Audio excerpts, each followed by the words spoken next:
Coucou mes fleurs roses et mes fleurs bleues, ici Doctoresse Thérèse et qui est la daronne de la santé 2.0. Je suis la daronne de la santé 2.0, je suis en train de m'adresser à ma Hair Family. Si tu n'es pas encore de ma Hair Family, s'il te plaît, entre dans ma famille parce que c'est une famille prestigieuse. Donc dans cette vidéo, j'ai envie de répondre à la question... Je suis frigide, je souffre de la frigidité. Que faire? Hey, laissez-moi vos gros mots là. Même la médecine même n'utilise plus ça. Même les sexologues n'utilisent plus le mot frigide. Je ne sais pas pourquoi vous vous pompez le corps avec les gros mots. Quand vous m'écrivez ça, c'est pour que je vous aide comment? La frigidité là, même le mot là, quand on utilisait encore ça, ça regroupait beaucoup de choses. Ça veut dire encore que quand on te fait, tu ne sens rien. Ça veut dire que parfois, tu n'as même pas envie de faire. On utilise les termes la baisse de la libido, la baisse du désir sexuel. Ou alors, on dit que tu n'as pas les sécrétions vaginales, donc tu ne mouilles pas bien.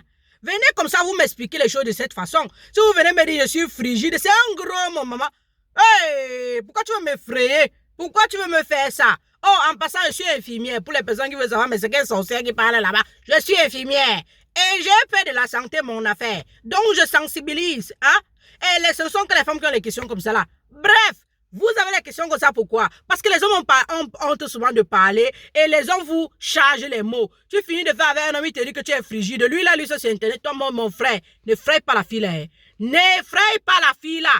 Dis-lui que bébé, j'ai vu que tu n'as pas assez de sécrétion vaginale. Ou j'ai vu que tu n'as pas trop envie. J'ai vu que tu n'as pas l'engouement. Utilise-moi encore engouement, encore on peut me comprendre. Mais tu vas dire frigide. Toi, tu sais que frigide veut dire quoi? Bref, je vais répondre à la question. Puisque ça a plusieurs volets, on va un peu parler des choses simples. On sait que vous avez souvent l'habitude d'entendre, on dit, c'est dans ta tête. Dans ta tête, en fait, nous, les professionnels sanitaires, on dit c'est psychologique. Mais au quartier, on dit que c'est dans ta tête. C'est réel, hein? Dans la tête, là, c'est un mot réel. Dans la tête, c'est ce que tu as entendu. Entendu, c'est ce que le monsieur là a dit, ça t'a fait peur. Dans ta tête, tu as créé une barrière. Ou alors, c'est ce qu'on a eu l'habitude de te dire. Tu es laide, tu n'es pas ceci. Tu avais un homme, tu n'as pas confiance en toi. Et puis, c'est dans ta tête que, oh, même s'il fait comment, il ne veut pas le satisfaire. Donc, ça bloque aussi en bas. On va aussi regarder ce qu'il y a entre tes... en bas là-bas. Peut-être que l'homme te fait, ça te fait mal. Soit parce que tu as un problème gynécologique et tu n'es pas là à l'hôpital parce que tu cherches les remèdes de grand-mère au quartier. Soit parce que l'homme va trop fort, il a un bazooka, il a un engin très solide, un Jacob très nerveux. Et puis ça te fait mal, tu ne lui dis pas parce que tu as peur de l'offenser. Qui vous a dit que quand on fait l'amour, on ne doit pas communiquer? Toi, tu pagnoxes avec quelqu'un, tu ne communiques pas. Tu fais comment pour ne pas parler avec la personne que tu... C'est quoi ça? Une bonne relation commence par une bonne communication, même sur le lit. Au contraire, même c'est même sur le lit qu'il faut beaucoup parler. Il faut se parler. Tu as mal, tu ne lui dis pas. Ou alors, il est très nerveux, ou alors parce que tu ne mets pas assez d'eau, je me mettre assez d'eau. Tu ne verses pas assez d'eau en bas, et il est là, il fait seulement, ça te fait mal, tu ne lui dis pas. Maintenant, il y a une autre chose, c'est ce que, comment elle veut dire ça? Ce que tes yeux ont vu. Parce que, le gars peut-être ne se rase pas bien, ou alors sa barbe pique, il a les poils partout, on ne comprend pas, sa bouche sent, tu as vu les cacas sur son caleçon, ça t'a dégoûté. Ce sont les choses qui entrent dans la tête. En fait, tu as vu et ta tête a enregistré, ça t'a perturbé, n'est-ce pas? Il y a maintenant ce que tu ressens. Est-ce que tu aimes le gars là? Est-ce que tu aimes le gars là? Hein? Parce que ce qui se passe, pour mieux expliquer, une dame m'a contacté une fois. Elle a une relation avec son fiancé, c'est son fiancé. Hein? Mon nez est large comme ça, pourquoi? Ouf. Elle a une relation avec son fiancé, ça fait 5 ans. Ils sont prêts à se marier. Mais, quand ils font l'amour, elle ne ressent rien. Elle ne mouille pas. J'ai même dit que, est-ce que vous avez essayé la pornographie? Ils ont dit que oui. On a regardé. C'est la pornographie, ça veut dire que vous regardez pour voir si ça t'excite. Elle dit que quand les deux la regardent, même comme ça là, elle est excitée, mais quand l'homme la touche, elle ne ressent rien. Et puis moi, j'ai posé ma question magique. Est-ce que tu aimes le gars là? Elle m'a répondu, oh, on est ensemble, ça fait 5 ans, on se connaît. Mais est-ce que tu n'as pas répondu à ma question? Est-ce que tu aimes le gars là? C'est où elle me confesse, donc moi, je ne sais pas. Si je te dis, c'est là que je l'aime ou pas, je ne veux pas moi te mentir. C'est bien de ne pas me mentir. Parce que quand vous me mentez, je ne vous aide pas. Quand je lis votre histoire et que il n'y a pas tous les éléments, je ne réponds pas. Je ne peux pas répondre à la place, sur la page de façon partielle parce que je ne comprends pas votre problème. Je ne peux pas répondre à quelque chose que je ne comprends pas. Il faut bien m'expliquer les choses. Je ne suis pas dans votre couple. Je ne sais pas ce qui se passe. Je ne sais pas si ton gars t'a trompé, tu as perdu confiance en lui. C'est la même chose avec une autre femme qui m'avait posé la question. Son mari a été infidèle et puis le ndolo est parti dans sa tête. Tu vas pas devenir Sèche-en-bas comment? Tu vas perdre le désir de faire l'amour avec lui. Donc, revenons à l'histoire de la fille, elle me dit donc que non, en fait, elle est partie essayer ailleurs. Il y a un gars qui l'a dragué, elle est partie voir le gars.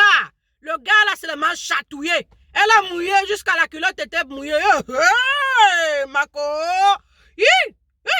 Mais elle vient me voir parce que non, elle tient à son couple. Elle est stable dans son couple. Elle voit que c'est un homme qui peut lui transmettre la stabilité. Mais est-ce que ça vaut le coup d'être stable financièrement avec l'argent et ne pas être stable sexuellement? Même le gars commence à se poser des questions. Je veux bien t'épouser. Ça fait longtemps qu'on est ensemble. Mais est-ce que ça vaut le coup de continuer comme ça? C'est à cette question que vous devez répondre vous-même. Soyez hypocrite avec les autres, mais ne soyez pas hypocrite envers vous-même. Venez, soyez hypocrite envers moi, même si vous ne devrez pas normalement. Mais ne soyez pas hypocrite envers vous-même, mais envers Dieu. Parce que avant même que vous ne pensez, Dieu sait déjà. Mais vous, qu'est-ce que vous voulez? Parce que ça ne sert à rien de suivre l'argent. Hein? D'aller avec un homme pour de l'argent, parce qu'il est stable financièrement et être malheureuse sexuellement. Hey, j'aimerais vous dire dans cette vidéo, je suis mariée. Vous pouvez y avoir mon alliance depuis que Souley, maman, tout ça. Je mange même quand même maman sur ma tête parfois même. Donc, vous pouvez déjà retenir qu'un couple où on n'est pas épanoui sexuellement ne peut aboutir à rien. Vous allez finir par vous séparer ou la femme va finir par vous tromper. Un couple qui n'est pas épanoui sexuellement, c'est un gros mot. Parce que est-ce que vous communiquez après le rapport? Et est-ce que quand vous communiquez, vous êtes sincère envers vous-même? Il y a les femmes qui disent, je fais comment pour lui dire ça? Si je ne lui dis pas ça, si je lui dis ça, oh machin, il va me laisser, tout ça. C'est faux, mes chéris. C'est très faux. Un homme qui t'aime vraiment ou alors un homme avec qui tu as l'intention de progresser, il faut lui dire. Aussi difficile que ça puisse être après l'acte sexuel, il faut commenter. Comment tu as trouvé ça aujourd'hui? Qu'est-ce que tu penses que je peux faire pour améliorer? Pendant que vous êtes en train de faire, que veux-tu que je fasse? Je fais comment? Je bouge comme ça, je tourne comme ça. Tu lui dis, bébé, fais de moi ce que tu veux. Fais de mon corps ce que tu veux. Ça encourage. Pourquoi je parle seulement de la femme? Parce que l'homme, quand lui, il est attendu, il va jouir ce qui est sûr. Maintenant, son degré de jouissance dépend de l'eau que tu verses en bas. Ce n'est pas que toi, tu portes l'eau, tu verses. C'est que ton corps est programmé à verser l'eau. Déjà, la sécheresse... Dans le même sujet, si entre la sécheresse vaginale, parce que quand on parlait de frigidité ou alors du fait que tu n'aies pas le désir, c'est simplement parce qu'en bas, il sent que tu es sec. Il est obligé d'utiliser les caches ou le lubrifiant. Ça n'a pas lieu d'être tant qu'une femme n'a pas atteint la ménopause. Ça n'a pas lieu d'être. C'est vrai, tu peux avoir les problèmes hormonaux.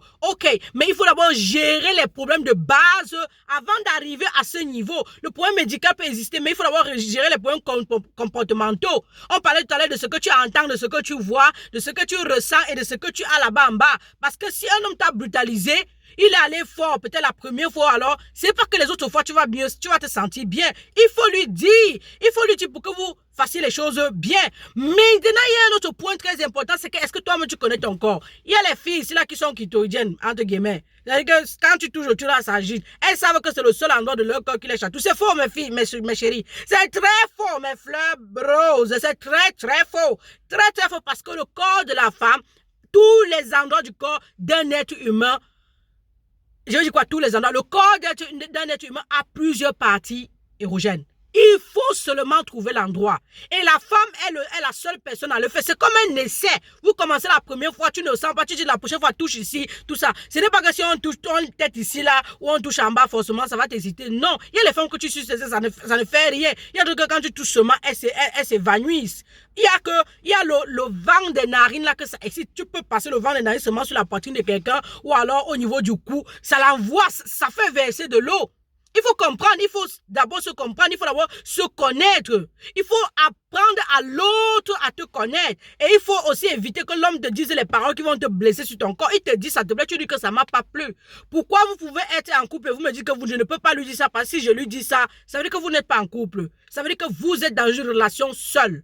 Soyons très sincères. Si tu es en couple avec un homme ou avec quelqu'un et que tu es incapable de lui dire que non, ce n'est pas allé, ou alors l'homme est incapable de dire ça, ça veut dire que vous n'êtes pas en couple, vous devez vous séparer simplement sans faire du mal à quelqu'un. Parce que l'amour, quand on est amoureux, ou on est amoureux de quelqu'un, c'est naturel, c'est l'amitié, c'est la complicité. Si vous n'êtes pas arrivé à ce niveau de péter devant l'autre et dire, oh chérie, excuse-moi en riant, d'aller trouver l'autre aux toilettes, sentir ses caca, ça veut dire que non, vous n'êtes pas en couple. Parce que c'est aussi ça, c'est briser l'intimité. Ça veut dire que entrer dans l'intimité de la personne, ça veut dire que vous n'êtes même pas en couple. Parce que vous êtes là dans l'espace, l'espace quoi? Personnel. Il faut par contre entrer dans l'espace intime. Je vous avais dit, il y a l'espace public, l'espace personnel, l'espace intime. Vous devez entrer dans son espace intime. Et ce n'est qu'en fait, vous devez pouvoir, comment je vais dire ça? Il faut que l'homme te touche. Mais l'homme n'est pas un sorcier ou un dieu pour parcourir ton corps. Le sujet c'est long, la vidéo c'est longue. Je m'arrête ici là. Si vous êtes content ou contente, écrivez ça en commentaire. Et puis, je vais me faire un vilain plaisir de développer encore. Parce que c'est comme si j'ai un peu les connaissances sur ça. Malgré que ce soit encore une fille très vierge. Oui, très, très vierge. J'avais 2 enfants. Vous savez, la Vierge Marie a donné naissance. Donc, je pouvais aussi le faire. Je suis très vierge, ok? Donc, on va se voir dans une autre vidéo. Parce qu'en commentaire, je vais lire ce que vous allez dire de ceci. Ok? Donc, c'était la daronne de la santé 2.0. Je vais vous laisser. J'espère que vous allez partager, vous allez aimer et vous allez profiter.